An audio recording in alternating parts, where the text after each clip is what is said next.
Linguistics Behind the Scenes. What you always wanted to know about language and how to explore it. With Christina Sanchez-Stockhammer. And Dominic Piazza. Hey, Christina. Hi, Dominic. High time we met again to talk about linguistics. It absolutely is. And what a time it is to talk about time. Yeah, well, as an American in Europe, an American in Germany, I very quickly realized that the words we use to talk about time, how we understand time conceptually, it is different across languages and cultures. Absolutely, I agree. And well, one of the first things we learn in German class is how to tell the time. I took German classes here in Germany. And the way you tell the time, very quickly I realized, is quite different from how English speakers tell the time. What struck you as the most important difference? Ooh, there are several. But perhaps the key difference, the one that often gets lost in translation, is how I think Germans count up while English speakers count down, so to speak. So, for example, I would say 6:30 to describe 6:30, but a German would describe it as 7:30. That very quickly becomes confusing for both of us. Definitely. I mean, that's one of the very important mistakes that pupils in German schools very often make while learning English. Yeah, the other day I heard someone say in English something like 7:30, and I understood, she just translated it directly. She didn't know. But it gets more complicated than that because you'll also count from the middle of the hour. So you'll say like it's 5 minutes past 7:30, and I have to do math to think about what time it is. Yeah, definitely. That's something we very often do, but it's quite natural. But on the other hand, I mean, there's some ways of talking about the time that even Germans find hard to understand.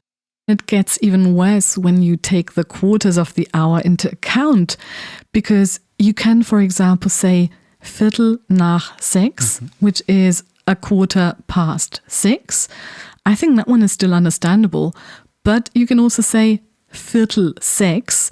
In that case, that's 5:15, because it's the first quarter of the hour leading towards 6, you know? And I mean, when it comes to the quarter of an hour that is still missing, you can call it 5:45, which is a quarter before 6, but you can also call it 5:45, at least in some regions, which is 6:75. And some people will not understand that in some regions. Oh, goodness gracious. This is just immense pain and suffering for me. I wonder if the audience is as confused as I am. It's just so much easier than to just say the precise time, something like 6:15, 6:30, 6:45. And I'm almost wondering if my theory is that, especially for young people, because we've grown up with a lot of digital clocks, we're very used to seeing the time as digits. And so maybe young people are more inclined to express the time as digits. At least that's what I think. I would much rather say 6:15 or 6:30 or 6:45, but older folks might not. Yeah. But I mean, I think the military time, like 17:35, for example, I think that works when it's not the half hour or the quarter past. And so in the other context, I think that's also what quite a lot of people might do in German.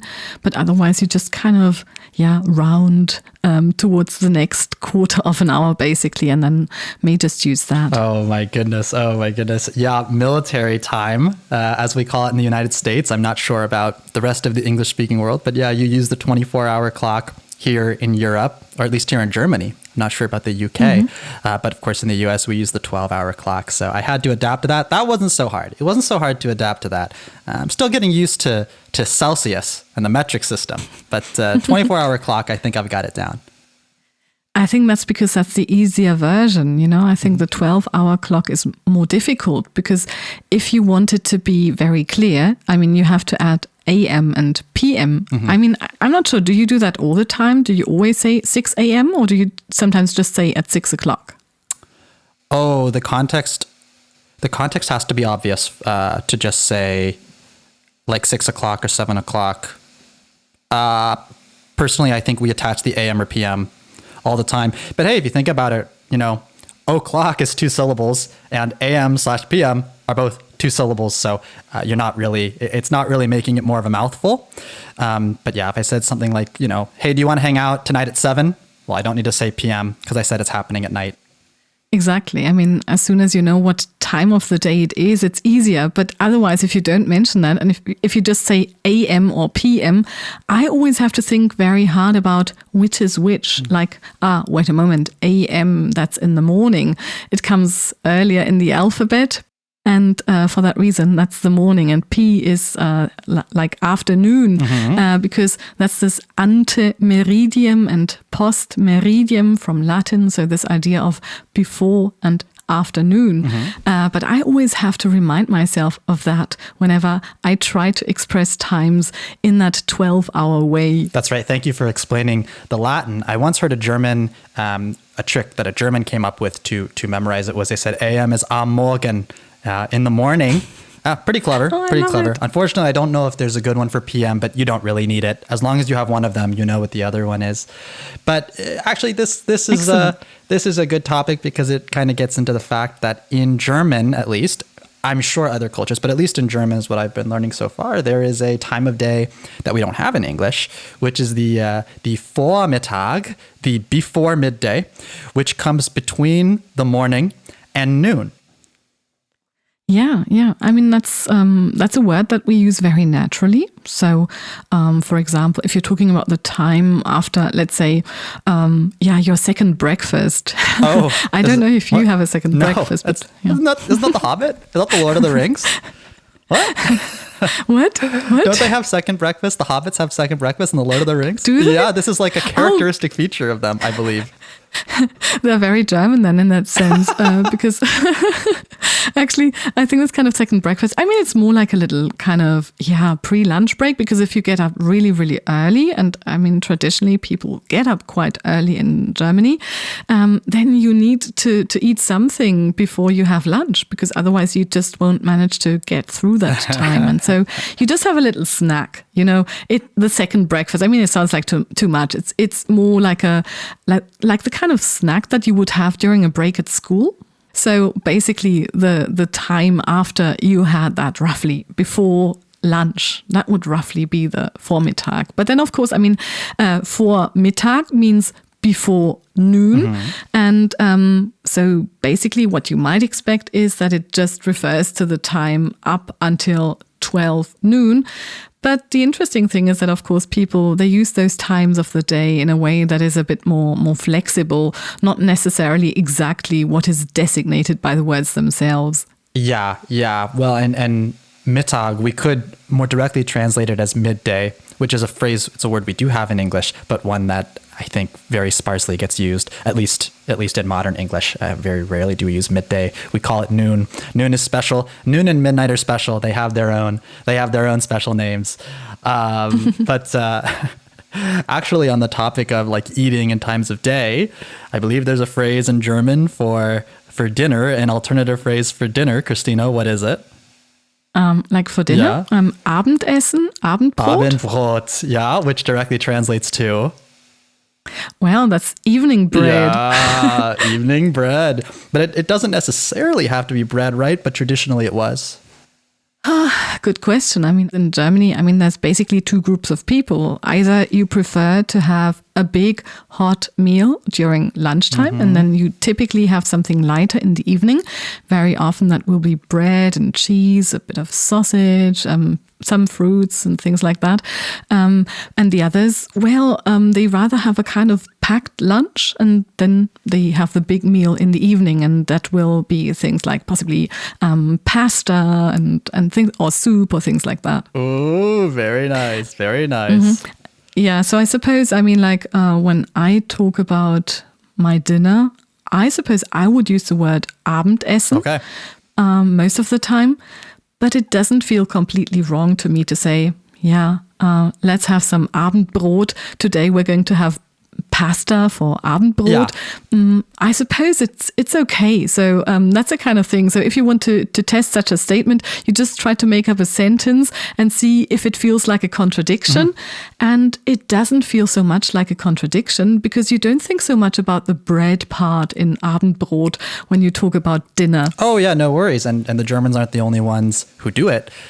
For example, in Japanese, the words for breakfast, lunch, and dinner are asa gohan, asa, morning, gohan, rice, hiru gohan, which is like midday rice, and then ban gohan, evening rice. And that ban for evening is the same in, I'm sure you know, konnichiwa, which is hello. Actually, a more accurate translation is good day. And then to say good evening in Japanese is konbanwa, konbanwa, and then ban gohan. So ban means evening. It's the same word. So yeah, it's not just the Germans. And then obviously I should add that the Japanese don't have rice for every single meal. It does not need to be rice. They don't? No, I mean, well, they might have it with many of their meals. But of course, it doesn't have to be rice. You could have anything for breakfast, lunch, or dinner, but the words still apply. Morning rice, midday rice, and evening rice. And I find that really cute. So what other things would they have for breakfast that might still be referred to as morning rice? Oh, it could be anything. It could be anything. But of course, a Japanese breakfast looks different from, well, an American one. American breakfast, we usually have maybe cereal or waffles and pancakes, often dessert foods. Yeah, there's dessert food. American breakfast is dessert. I've had trouble kind of decompiling that one. But, they might have like fish, maybe noodles, things like that. So, yeah, but probably different from Germany.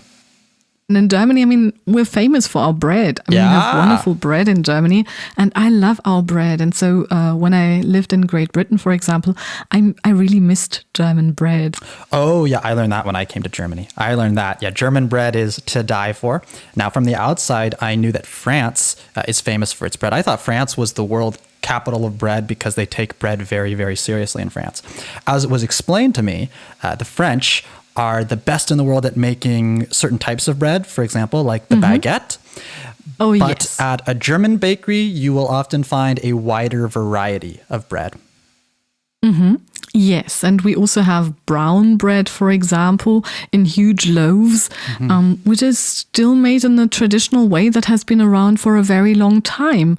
And those loaves are immense. I mean, I don't want to say they're as big as a bike's wheel, but sometimes they're close to that in some regions. Yeah, very nice. Oh, these traditions go so far back. And, especially when it comes to what we eat during certain times of the day, how we greet each other during certain times of the day. A moment ago, I mentioned konnichiwa and konbanwa in Japanese, but also, of course, in German and English, we have, good morning, good day in certain varieties of English. In Australia, good day, as they're the quintessential Australian phrase. Good day, mate, is the most Australian thing that you can say. Put another shrimp on the barbie might be another one. But they Clichés. Very cliche, very cliche. Oh, they do say good day. They do say good day. But I don't think the British say it very often, and certainly the Americans really don't say it. It sounds old-fashioned. Good day to you, sir. Good day. It does. But in German, I mean, saying Guten Tag, that's a very natural thing to do. Yes. So we will just say Guten Tag. And before that, we will say Guten Morgen. Yes. You can basically say Guten Tag the whole day. You can say it in the morning, you can say it around noon and also in the afternoon. But Guten Morgen, which is good morning, well, that's just in the morning. And then in the afternoon, you wouldn't really say Guten Nachmittag. Yeah. But you would say Guten Abend, good evening, in the evening. And Gute Nacht, well, that's rather something you say when you're going to bed as a kind of last greeting before you go to bed. Yeah, and this differs across languages. First and foremost, another example. In French, you have bonjour. Now, people who don't speak French are taught that this means hello. And to a degree, that's certainly true. It is used as hello. But if we translate it as more directly, bon, good, jour, day, good day, good day. Yeah. And you probably, maybe you could say it in the evening, but you probably wouldn't. You'd probably say bonsoir, which is good evening. You know what? It's the same in Spanish. Buenos dias. It also means good day, but in the plural. Oh, yeah, you're right. But at least in Spanish, you have the alternative phrase hola, which, to my understanding, I don't know French. I mean, they have salut, but I think salut is more like hi. It also means bye. Yeah. Yeah, but hola also is hi, or basically hello. Yeah, exactly. But also you mentioned with good night. So this is really interesting to me how same in English and German, good night is something you can only say as a farewell, probably right before, right when you're saying goodbye to someone, before they probably go home or go to sleep. But in Spanish, it is acceptable to say good night as a greeting, right? Buenas noches.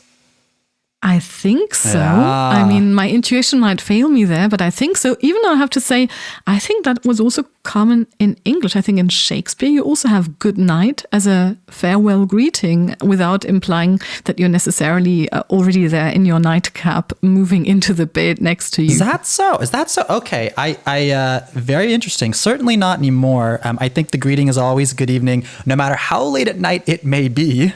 It could be like 10 p.m. at night, but you would still say good evening, even though I would argue that the evening has probably passed. You would never say good night as a greeting. And also I learned, I had a moment in German where I said goodbye to some of my German friends, and I said gute Nacht, and they were like, you don't do that. That's really weird. It sounds like you're like at home with someone like right before they're about to go to bed. And I thought, oh, well, in English, I would say have a good night. You can say goodbye to someone, say, have a good night. Bye, have a good night. They said, but in German, it doesn't really work. You might just say schönen Abend, which means nice evening. The full phrase, right, is ich wünsche dir einen schönen Abend, which means I wish you a nice evening. And yeah, it means have a nice evening. Yeah, but then sometimes the things that people say with regard to like the expected time are not 100% corresponding to the real time. I've often actually captured myself saying things like, let's do that tomorrow. And I said it after midnight, but I actually meant that specific day. So that wasn't absolutely correct either. So sometimes, well, we are in a different time zone than what we should theoretically be in. Yes, as the resident night owl here, although perhaps I'm not the only one, Christina, but as a resident night owl here, that has happened to me many, many times. I'm often up past midnight, which is technically the next day, although of course it doesn't feel like the next day until you've gone to bed for the night. And I've had moments where I've spoken to friends. I said, hey, I'll see you tomorrow. Maybe it was 1 a.m. when I said that. And then the next day they didn't show up. And I'm like, what happened? Well, they said, well, you said see you tomorrow. And I thought, oh, come on, man, really? You might think they did it on purpose. I don't think this person did do it on purpose. I think they genuinely misunderstood, but that's a strange misunderstanding to me because I feel like we understand based on the context, it doesn't literally mean tomorrow. Absolutely. I entirely agree with you. And I mean, going to bed and sleeping, that's such an important part of structuring the day, which actually is relevant for thinking about what time of day is it right now. Just like having lunch and eating, same thing there. I think if I haven't had lunch yet, it doesn't feel like afternoon. I really need to eat something before it really feels like afternoon, I suppose. Oh, yeah. How we mentally segment the day. Yeah, and in terms of when we have dinner, in the U.S., I think if you ask when is dinner time, in the U.S., everyone will tell you it's 6 o'clock. That's just the customary time. Doesn't necessarily mean everyone has it at 6 o'clock, but I think that's when restaurants experience the dinner rush. But then, I don't know, you'll always talk about a Mediterranean dinner, which is having it much later at night. What can you tell me about this?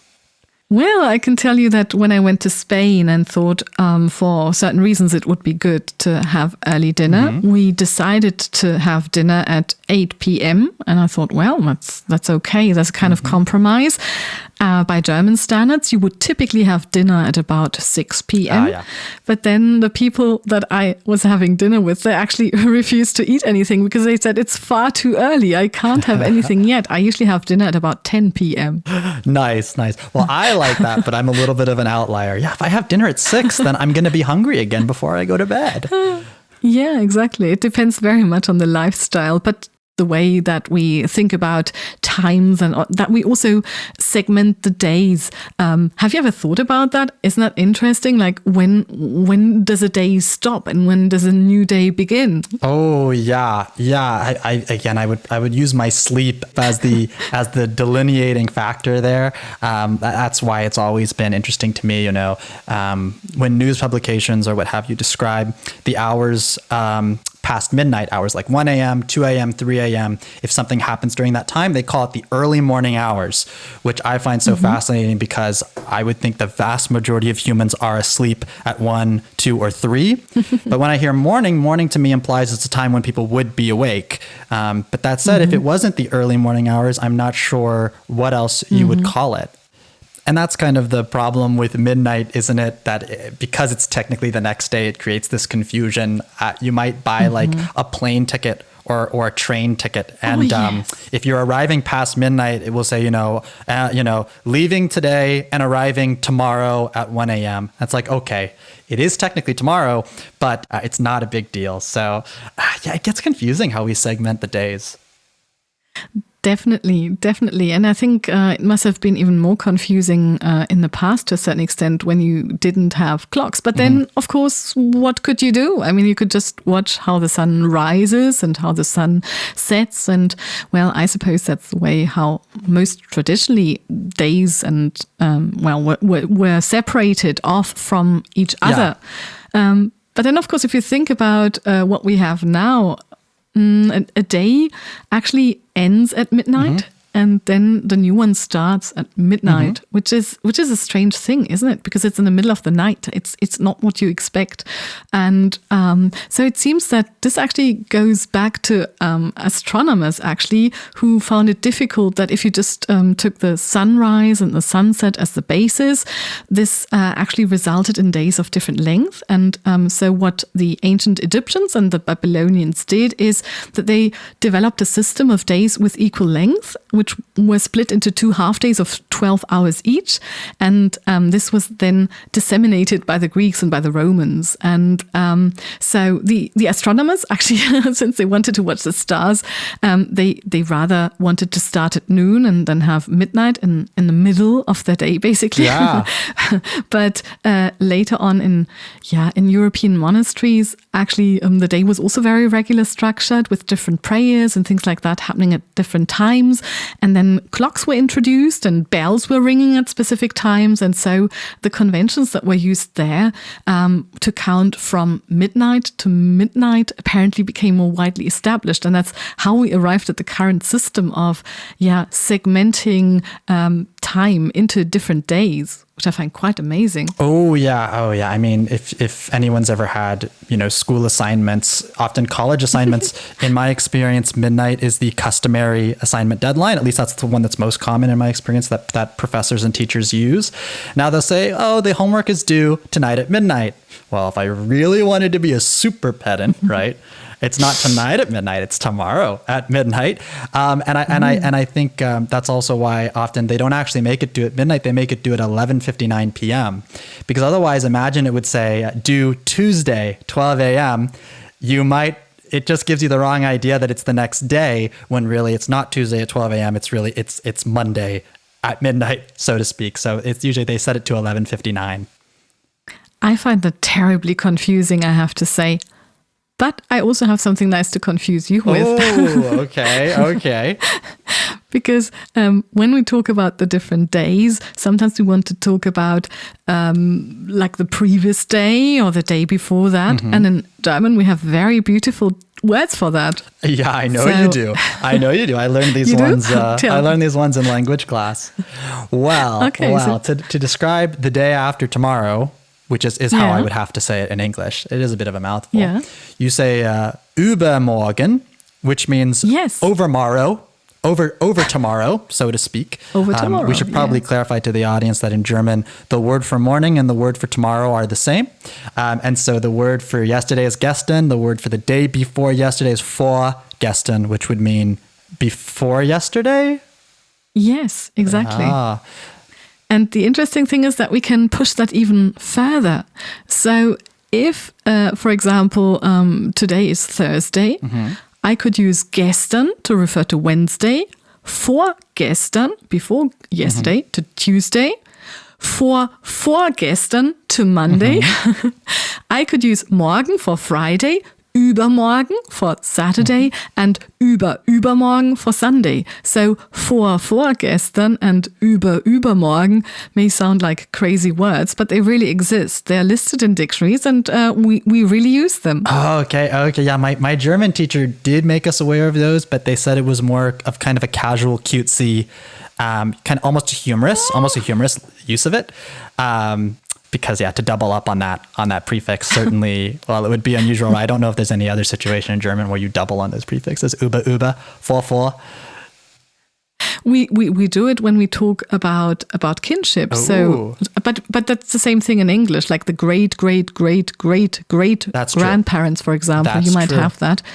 It's not very common to have that recursion in language, Okay. in word formation. But it is possible. And probably it's also a regional thing. But to me, vorgestern and übermorgen are perfectly possible. So, here's new words for you to use while here in Germany. Yet again, whenever I'm speaking German, I have to do math to calculate everything. I have to do math to calculate what time it is. I have to do math to calculate what day of the week you're referring to.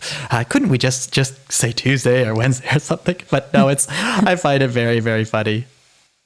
And I mean, I think the days of the week themselves are also very interesting with regard to the names that they bear. Ooh. I mean, there's a lot of similarities here between English and German, I have to say, fortunately for learners. Yes, that's absolutely right. And the days of the week, it may not be immediately obvious. Well, of course, Sunday is probably the most obvious. Monday is Moon Day. It's been stretched a bit. And maybe Saturday is based on Saturn. But the rest of them might not be so obvious. But I believe they're all based on Greek gods, Roman gods. Although the Roman gods were kind of a copy of the Greek gods. Yeah, I mean, it's the Roman gods, but not directly. Actually, their names were translated by using the corresponding gods from Germanic, Norse mythology. Yeah, Norse mythology. That's right. Which for some reason we're very familiar with in English. I think maybe because it was popularized by the Marvel comics, but maybe not just that. So Tuesday is Tyr's Day. Wednesday is Odin's Day, Thursday is Thor's Day, and Friday is Frigg's Day. Oh, wow. Yeah. And all of these are based on the corresponding, Roman gods. Yeah. And the one that stands out, however, is Saturday. Yeah, because it is still Saturn. It is Saturn, exactly. It's Saturn. But the interesting thing is that in German, we have a different word here, which is Samstag. And the German word Samstag goes back to Sabbath day. That is the day of rest, which makes sense if you think about it. Oh, it does make sense. One thing that is very interesting with regard to Samstag, by the way, is that there's a very nice children's book which is called Das Sams, because you could believe that it's Sams Day, and there is no thing as a Sams in German. And so the author Paul Maar, he invented the Sams, and the Sams is a very special creature, which is a bit like a child, but not completely, because it eats all kinds of things, and it's got blue dots in its face, and you can use those dots for wishing. So if you make a wish, it will be granted. But you have to be careful what you wish for, because very often the wishes will misunderstand everything that hasn't been said very precisely. So, for example, if you wished for lots of money in this room, then you might end up with small change in different currencies that is hidden all over the place. Reminds me of a genie in a lamp, right? It's always, the magic genie. They will grant your wish, but they're looking for any technicality to kind of undermine it in a way. Yeah, be careful what you wish for. Yeah, and well, at least with German and English, when it comes to Sunday, it follows the regular pattern of every other day of the week in that it ends with the suffix day, so it doesn't look particularly unique. But in other languages, like Spanish and French, you have domingo and dimanche, which do not follow the pattern of the other days of the week. They are unique, although perhaps in Spanish not completely unique, because Saturday is also slightly different, right? Sábado. But on this topic of kind of linguistic similarity and linguistic differences, going back to a topic we were discussing earlier, we talked about, I mentioned that tomorrow and morgen, there's a connection between them. That's because previously in English, morrow meant morning, right? So tomorrow meant to the next morning. And of course, gestern means yesterday in German. Gestern sounds a lot like yester. Yes. Yeah, yesterday. Exactly. And I mean, basically it is. I mean, they basically go back to the same word. So yesterday is gestern day, so to speak. And actually, there's a comedian, a famous German comedian, Otto Walkes, and he actually translated the song Yesterday by the Beatles as gestern Tag, which would be yesterday day. And a little bit redundant. It's very funny. It's a very nice little text because it makes fun of the fact that you have those linguistic differences, and then he also uses language that is not entirely grammatical for that translation. Yeah, very nice. Yeah, gestern Tag, yesterday day. Yeah, yesterday I think might be my favorite Beatles song, but that's a very basic choice. I know, but it's a really good song. And then, of course, in English, we do have the construction. We do have yesteryear, but I don't think we really use it in the way, because actually in German, this pattern of the day after tomorrow or the day before yesterday can be applied to the year as well. So they could say the year after next or the year before last. But I don't really think English speakers use yesteryear to mean last year. I think it's actually used in more of a nostalgic sense, right? The fashion of yesteryear, meaning things that happened in the recent past. I mean, in German, you can say im Vorjahr, which means in the previous year. Yeah. So that we're also using the vor, just like for vorgestern. But we wouldn't say im Überjahr, like for for the following Interesting. one. I mean, that's a pattern that I wouldn't expect. Good to know. So for whatever reason, it's not consistent with that. Yeah, but maybe you could. Maybe let's innovate. Let's introduce it. Maybe if enough people say it, we'll make it trendy. Yeah, Überjahr. Yeah, let's try and change the language. But that's most of the time it doesn't work to do it if you just have one person trying to kind of change the language. But sometimes it happens. Yeah. I mean, it has to originate somewhere. So we could be leading the way here. Yeah, top-down language change, not usually a great idea. Things usually have to come from the bottom up, but not always, right? Not always. But I suppose we're the bottom here too, because we can't really influence it in any way. So we have no power to tell anyone to use language the way we feel it should be used, at least if we felt it should be used in one particular way. But I mean, as a linguist, I subscribe to descriptivism, which means that I just try to describe what the language is like, how it's used, and I don't really try to tell people how to speak or how to use language. Yeah, policing language use, not a great use of time or effort. I'm glad you brought up the difference between descriptivism and prescriptivism, really a cornerstone of linguistics. You actually, whenever you do research, it's descriptivist research, right? So you're describing language use, and language change. And so I'd like to ask you a question to kind of tie this all together. It really gets back to the root of what we were discussing here today, which is, when does the day end and the night begin? That's a really good question. That's something that I actually also wanted to know. And therefore, I carried out research with my colleague, Jenny Arendholz. And we actually tried to solve that by looking at how language is actually used.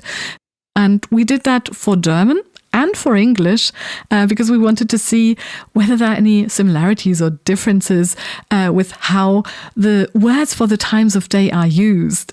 Oh, nice. Yeah, this is a point of contention, may even be down to the individual. I want to say that the evening begins at 5 o'clock. And I suppose evidence in favor of my argument is that, typically we say that 5 o'clock is the time at which it's acceptable to consume alcohol. There's a humorous phrase. Ooh. There's a humorous phrase, which you'll say this humorously if you're drinking earlier in the day. You'll say, well, it's always 5 o'clock somewhere in the world. But then in German, there's a German phrase which is kein Bier vor 4, which translates to no beer before 4, which is an hour earlier than 5. So clearly these things differ across languages and cultures. Yeah, but we found that the times of the day are used for hours that are actually earlier in English than in German most of the time. That is really interesting. So how did you actually go about investigating this? I wouldn't really be sure where to start, but I suppose you would just ask a bunch of people, right? Get their opinions and then kind of take a look at the data? I think that's a very nice idea. But then, of course, I mean, if I asked you, what do you think, at what time does the evening, for example, begin and end? The question is, the answers that you're going to give me, do they really correspond to how you're using the language? Because usually you're just using it naturally without even thinking about it. And you don't want to have that. So if you ask someone about how they're using language, in the end, the result might not correspond to what they're actually doing because they're thinking about something. It's like when you're trying to explain to someone how you're driving a car. I mean, most of the time you can just do that. You know what to do with your feet, with your hands, etc. But once you start thinking about it, it's like, oh, what exactly do I need to do in what order? And if you try to explain it, you might get things wrong. And so it's a bit the same thing. And for that reason, it's actually often quite good to use a corpus. Oh yeah, I totally see what you're saying, that when you want to observe, I mean, and this is a problem just in science in general, right? When you're trying to observe a phenomenon, if you want to see how it occurs naturally, yeah, you don't want to ask about it, because if you ask about it, that will change the results. Exactly. I mean, you could always carry out an experiment in which you try to more or less hide what you're doing from the participants. Of course, you still need to inform them roughly about what you're going to do, because otherwise it would be unethical. Right. But of course, you could give them certain tasks which confuse them in such a way that they're not sure what it is that you're actually trying to do. Right. So an experiment could also be possible, but then of course that would take a really, really long time, because if you think about all the different times of day that there are, so we have morning, we have noon, we've got afternoon, we've got evening, we've got night, and everything else in German too. I mean, if you wanted to find that out reliably with experiments, you would have to spend a long time with a lot of people doing that. And that's why corpora are such a wonderful method. Yeah, especially for questions like these where I think going to the extra effort and expense of designing and conducting an experiment wouldn't really be necessary for this specific question.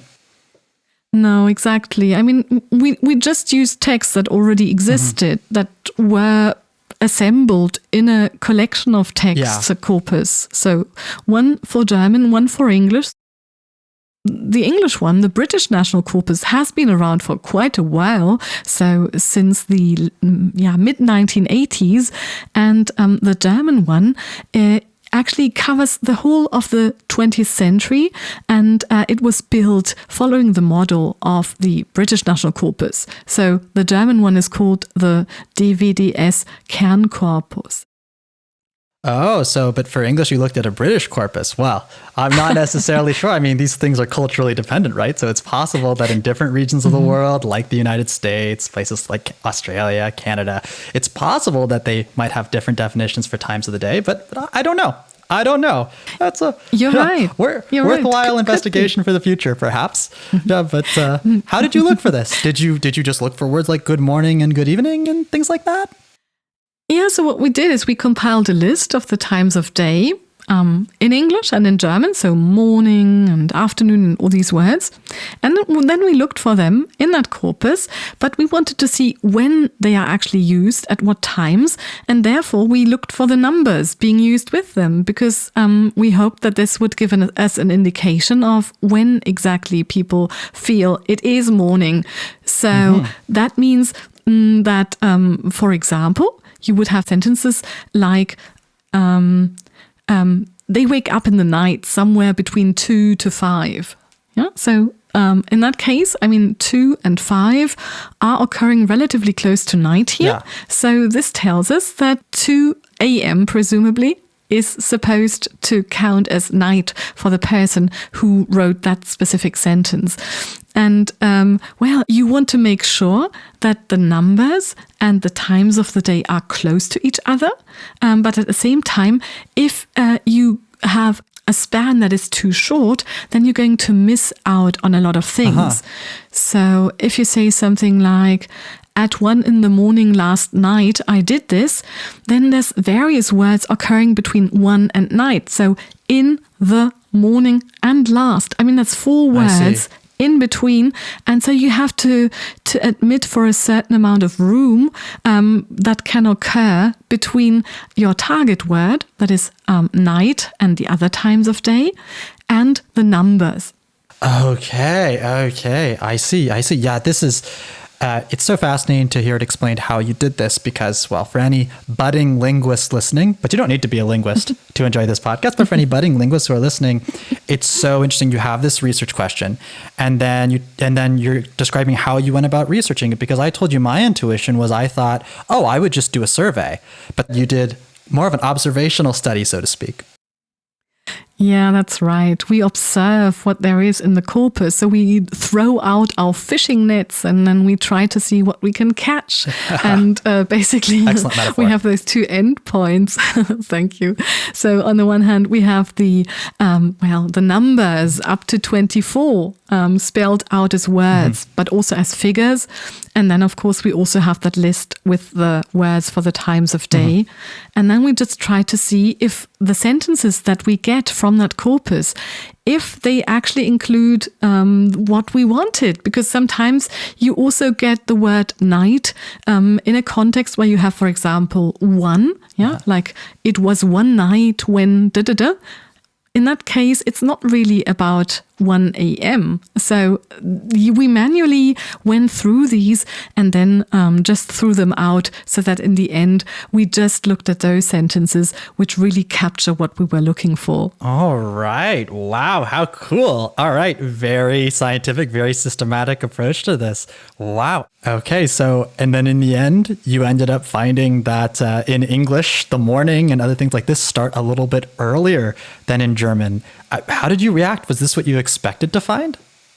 Good question. Were we surprised? I think I kind of expected to find that it's very similar in English and in German, at least for the times afternoon, because why should there be a difference? But then, it was a surprise that actually everything seems to be delayed by 2 hours if you look at the times in German and in English respectively. On the subject of the morning, or perhaps even more interestingly noon, there were also some differences there between English and German. I didn't expect that because, I mean, noon is a word that doesn't give you a very clear idea of when exactly that is. It's a convention. But in German, Mittag, midday tells you it's the middle of the day, but still you also know it's 12, 12 a.m. or p.m. Sorry, I'm mixing that up. 12 p.m. for noon. 12 p.m. Yeah. Okay. Yeah, true. Somehow it makes sense, but on the other hand, it doesn't, because 12 is just a point on the scale. It should be neither nor in a You're certain right, way. because it's exactly it is the meridian, right? It's exactly in the middle, it's supposed to be the time of day when the sun is directly overhead. But the interesting thing is that here we do observe some differences, because in English, all the hits that we found for noon, they really just related to 12 o'clock.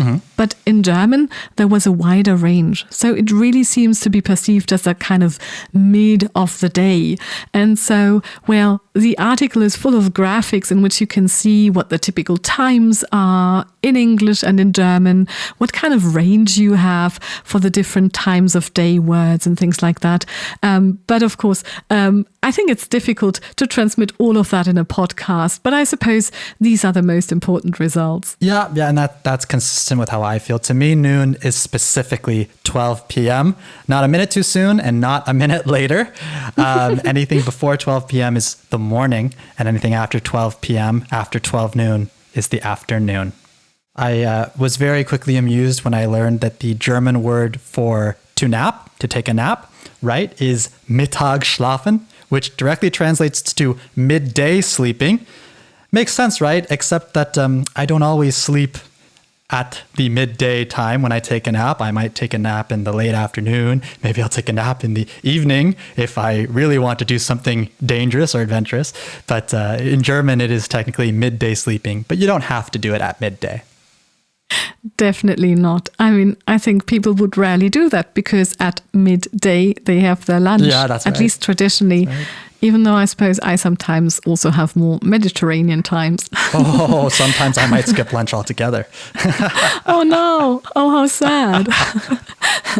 But in any case, the interesting thing is that if we compare English and German, then we see that there is a kind of delay here, actually, because in English, the morning, and the German equivalent, morgen, I mean, you would expect them to work exactly the same way, with the exception, of course, that German also has Vormittag as that additional word later in the day, and that's also what we found. But basically, you could look at the most typical times, and then you find that in English, the morning has its typical time at 6 a.m., in contrast to the Morgen at 8 a.m., which is 2 hours later.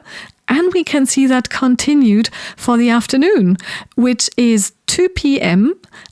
Compared to 4 p.m. for the Nachmittag, and the evening, which is 6 p.m. in English, compared to the Abend at 8 p.m. So there is this kind of delay of 2 hours, which we can see consistently in the data when we look at the most frequently occurring typical times that we have for the words of the times of the day. Yeah, this is really immensely fascinating because this 2 hour difference you're saying is consistent throughout the entire day. Yeah, exactly. I also found that quite amazing. Huh. All right. Wow. And yeah, once again, food for thought and perhaps for further study. I'd be very, very interested to see how this might compare in, well, the United States. I'm a little bit biased, but in other English-speaking countries too, I would love to see if there's a difference here. Yeah, and I think it would also be very interesting to carry out the same study with a different corpus, because in the end, if you do it with a more recent corpus, certain traditions, change with time. For example, in Germany, if you think about the evening, traditionally it's structured according to a very famous TV program, the Tagesschau, so the traditional news. And that means that all the programs on German TV usually start at 8:15 p.m.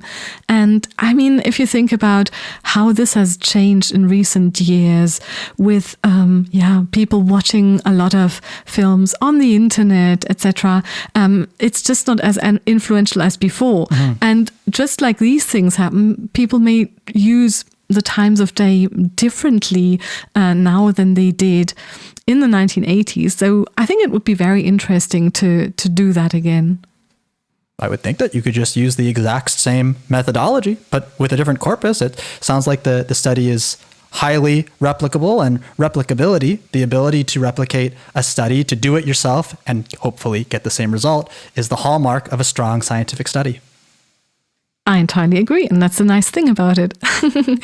But talking about time, I suppose it's time to stop now. Yeah, you may be right. We have words for the end of the day, but I don't think we yet have a word for the end of a podcast, but we can at least describe it. This is the end of this episode. Thank you so much to everyone for joining us today. And Christina, thank you for a really wonderful conversation. This was so interesting and so much fun.